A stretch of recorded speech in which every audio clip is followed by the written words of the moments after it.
I love the indie TTRPG scene. Any given tabletop game is in ways the least possible game to make. It's a page decorated with words, and on the other side of those words is the person who wrote them. They are pouring a game system into me, and I am there to receive it, with no game engine or system hardware in the way. This means I've taken in a fairly wide variety of indie TTRPGs lately, and that's involved seeing some pretty interesting examples of indie scene common engines. Powered by the Apocalypse and its more interesting to me child, Forged in the Dark, are two examples, but I've also inspected a few belonging without belonging games. They're interesting. One thing that unites these games, especially in the indie space, is that games they represent have a lot of room for players to express fiction. Then the rules step up to adjudicate things that interrupt the fiction. Where other more system-dense, high-material games like... Hang on, who are we kidding? I'm talking about Dungeons & Dragons here. That game can try and represent reasonably comprehensive rules for everything in a lot of different ways, and the indie space is normally populated with games that are less rules. If Dungeons & Dragons is a complicated system of pipework with pressure valves and gauges, indie TTRPGs tend to just necessarily be less of that. More like bends in the stream, dams and fords that seek to make the same story stuff flow and only interfering where it has to. And how could they not be? Most game systems of the type just can't pay writers enough to make the volume of material that comprehensive design requires, especially if the aim is to make it convenient to run. Writing up a null sniper versus a null skirmisher versus a null informant, a grassy null, is literally work, and Wizards can pump out a game system with 1,000 pieces in it because they can employ the best people for the job and then publish at scale. Indies don't tend to do that. And good. It's good that indie TTRPGs are, typically speaking, not trying to do the thing Dungeons & Dragons does. Dungeons & Dragons is a very professionally crafted toolset made by an industry leader with a lot of money for a reason, and attempting to fix it and failing is so well known a pattern of behavior that we have a name for it. A heartbreaker. Let me tell you, I've never heard someone introduce a TTRPG to me with the phrase, "So I was checking out this great heartbreaker recently." Most indie TTRPGs are less complex with less information to convey and less stuff to handle. That may be true, but I did say most. Not all. Most. Let me show you a game that I think hangs at the level of Player's Handbook D&D for delivering on its ideas at its level of system complexity and the rewards it offers you. Let me take you to the Devil City. And first things first, I have to apologize to the author. See, there was this time in the past where offering a Twitter handle was a reasonable way for an author to deliver the information of who I am and how to find my stuff. But that resource is now functionally unavailable, and not everyone has gone back through their history and fixed all the dead links. That means all I have to work with here is that this book was written and illustrated by one Alex D, and I have access to no more that I can confirm than that. It may be Alex Duke, thanks to the Twitter and Discord handle, and I was able to find his pronouns by joining his Discord and scouring his profile. But at this point, any further information about the creator is verging on feeling like I'm having to stalk someone to find the information that I'm kind of used to just being able to deliver in the starting sentence, like... The Devil City and its 77 Vicious Princes is a standalone TTRPG by Alex D, which runs on the Viciousness system, also by Alex D. It's available on itch.io as a pay-what-you-want game, and I think it is super interesting, and I want more people to know about it. The core of this game is an engine that aims for troop-based play. That is, a player is not controlling a single lone character who controls only their own self and identity within that system, but that a player is a core character with a cohort of entities that they also control. It's a pretty novel system that presents some interesting possible design space, like, for example, a game about commanders of military units that need to be mindful of their soldiers, or the leaders of guilds with different purposes in a city, or the managers of musicians who have multiple different bands they need to direct. The way that the Devil City and its 77 Vicious Princes uses this system is that the player character is a prince, someone with authority and wealth and presence in the world, and they oversee knights, agents that they can direct to their tasks. Pretty easy incentives for that system. Knights get you actions. You can assign them to tasks, and they even get their own special features, things that they can do and be better at. And that means part of the system is going to be about maximizing the number of knights a player can access, and that creates different vibes for different players.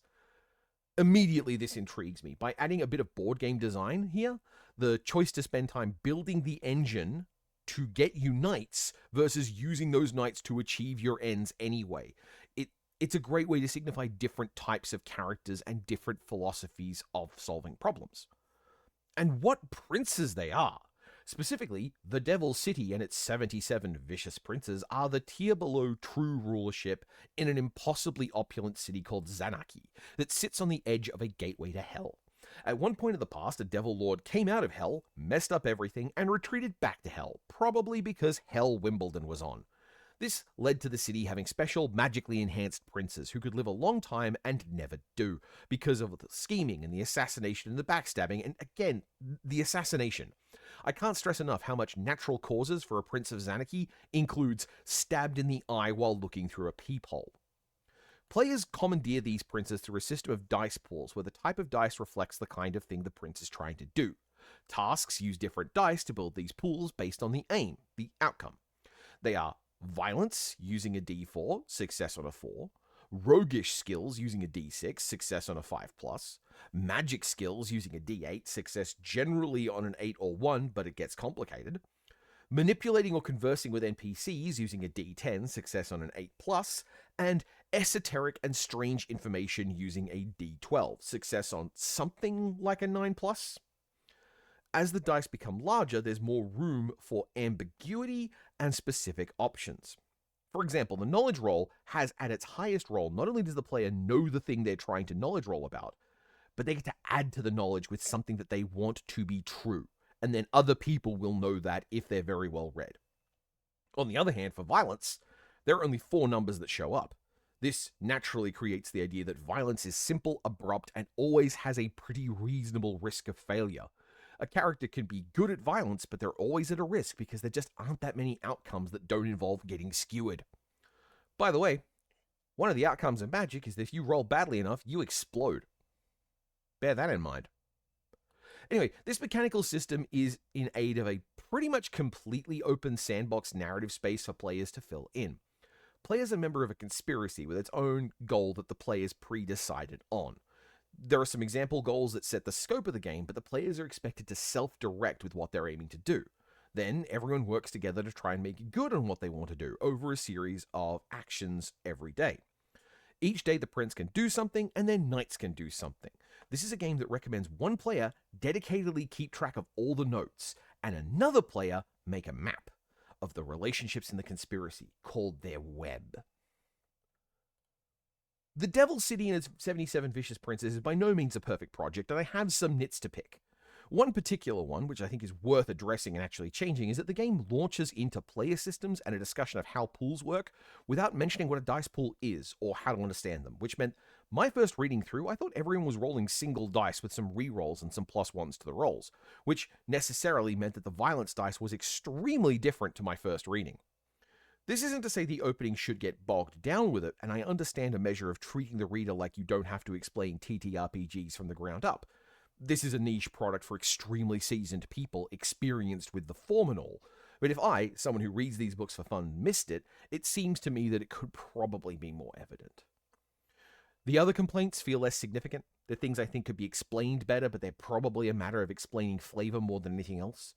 Specifically, the fortune system initializes with players getting 1 fortune. Players can pool their fortune each round of earning, which means that the fortune can be put to do something pretty cool, and having all the fortunes sloshing around in a big fortune bucket each turn creates a demand. Because if players don't use it, it's lost, and that means every round players are going to treat this resource as an opportunity they'll waste if they don't put it to any purpose, but also they have to spend actions to use the fortune. So someone goes, I want 4 fortune for a thing, and everyone can be like, oh, well, I'm not going to use it, you should have it. This is a really good system. Wait, hang on, I was complaining about this. Look, the complaint is that in the flavor descriptions, 1 fortune is a sum of cash that basically represent Oliver Twist's retirement fund. It's described as beggar's food. While the math of how big fortune get is exponential, and it says so, this example sets up things wrong in the mind for my taste. It's easy to imagine what a thing when it's useful sums of money, and while this system really discourages trying to spend individual fortune, the example seems wrong for the fiction. I genuinely think that the example for Fortune 1 should be something like an irrelevant sum of money, because that way it's not tying it to the specifics of what a vicious prince can spend. After all, how is a vicious prince going to go out and spend $10 on a banana? There are some online resources that books point to. These are good resources, but this also relies on them being present in the future, which, I mean, everyone who works there kind of hopes that Google Drive doesn't go away, and those of us with roleplay websites for our Final Fantasy XIV characters probably don't want card to disappear either. But it still feels like those tools should be presented somewhere printable in the book. There's a lot of already extant bit rot in these places, such as, say, the Twitter handle of the person who made it being now dead linked. But, you know, it has a strong vibe of we all just put it on the Discord, which annoys me greatly. Also, in a more broad sense, I don't like as a philosophical preference rather than a problem, the way that this system unfolds. For me, one of my favorite things about a game system is when it can teach one distinct thing and then every system that relates to it, adding specificity and complexity, and they can all be linked back to the same basic idea. In Blades in the Dark, for example, the basic idea of how the numbers cook out in the dice pool is well spread across all the mechanics, and there's no point, in my familiarity of the rules, where a player wants to roll a low number. This is what I think of as folding outwards. Everything that gets revealed was in something already present. By comparison, the Devil's City and the 77 Vicious Princes are, I think, not trying to do that.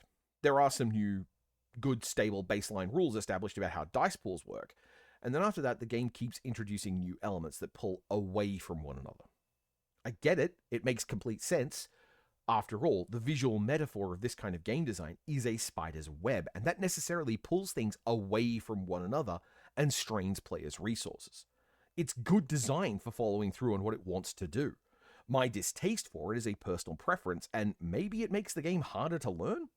Making the game hard to manage feels like it's an intentional aim, where the conspiracy is necessarily too difficult for a single player to manage alone. See, that's a nitpick, but it's also kind of praise as well.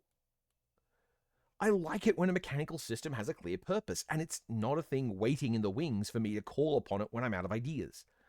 Anytime I run a tabletop session and find myself having used nothing in any kind of rule system, there's a note in my mind against the game, because the game is doing nothing there.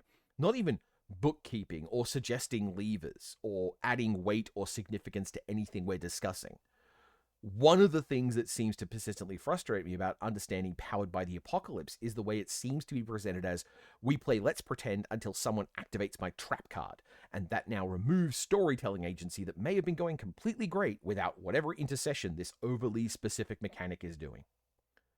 By the way, I'm confident that this impression is just from watching it on YouTube. I'm still very willing to give Powered by the Apocalypse a shot.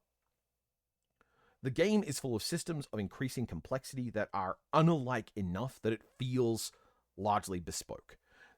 This game is not a game that seeks to be like a bicycle, where once a player has the basics sorted out, they can port it everywhere else. The player who is fighting people is probably going to be the one who focuses on duels and brawls, and that's actually something I think is really cool. I love the way that the slower pace of a conspiracy story means that the characters can specialize. There's a game system here as well that I love called the Fallout die. Anytime a player has to do something that will have consequences, they can postpone those consequences if they want to onto the Fallout die. This is a list of 8 entries the Game Master keeps track of, and at various choke points in the story, they roll a d8 to see if any of those other shoes finally drop. This creates a playstyle option where players may want to keep their Fallout die pretty clear, sorting out problems even when they're inconvenient, so that they won't be surprised by a sudden shocking event when they want to do something else. On the other hand, a player might see 8 slots as 8 slots, and that's a place to put things. I love that if you botch magic badly enough, you can cast a spell and in the process explode. I love how with the Knight system, this encourages players to never cast magic that would be dangerous directly, because it always has that risk of, and then Carl's Prince exploded. This game has a well-written, detailed section for the Game Master that provides both meaningful data about Zanarchy and the directions for constructing an interesting conspiracy, which is good advice for telling this kind of story.